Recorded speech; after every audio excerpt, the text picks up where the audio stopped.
ఎందరో మహనీయుల త్యాగఫలం స్వతంత్ర దినోత్సవాన్ని జగ్గంపేట ఎమ్మెల్యే జ్యోతుల నెహ్రూ అన్నారు. జగ్గంపేటలో జరిగిన 15 ఆగస్టు వేడుకల్లో ఆయన పాల్గొన్నారు.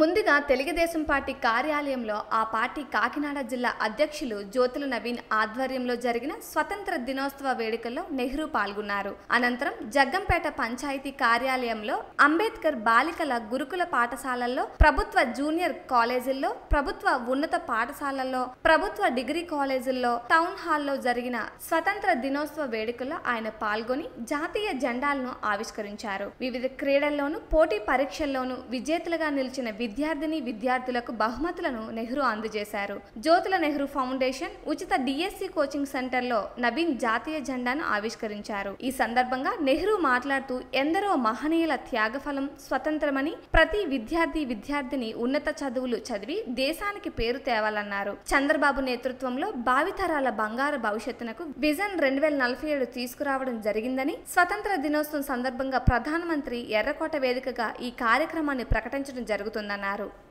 మనెవరికి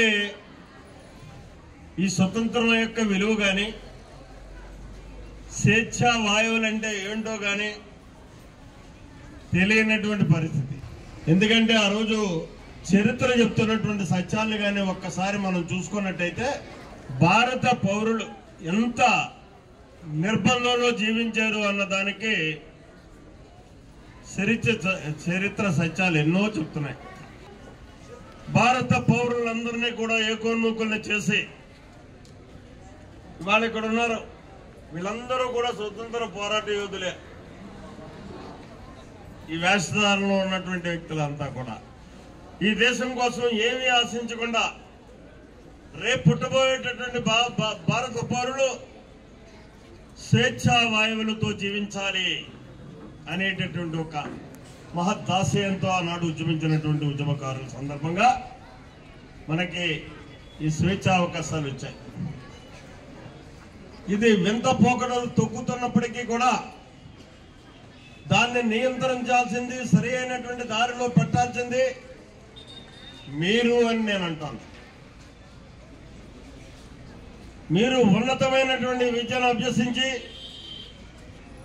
తద్వారా ఈ భారతదేశాన్ని ప్రపంచంలో అగ్రగామిగా నిలపాల్సినటువంటి బాధ్యత మీ మీద ఉంది. దాన్నే ఈనాడు మన గౌరవ ముఖ్యమంత్రి చంద్రబాబు నాయుడు గారు కానీ, మన ప్రధానమంత్రి గారు మోడీ గారు కానీ ఒక చక్కని పిలిపించారు. చంద్రబాబు నాయుడు గారి యొక్క సూచన మేరకు 2047 విజన్ డాక్యుమెంట్ ని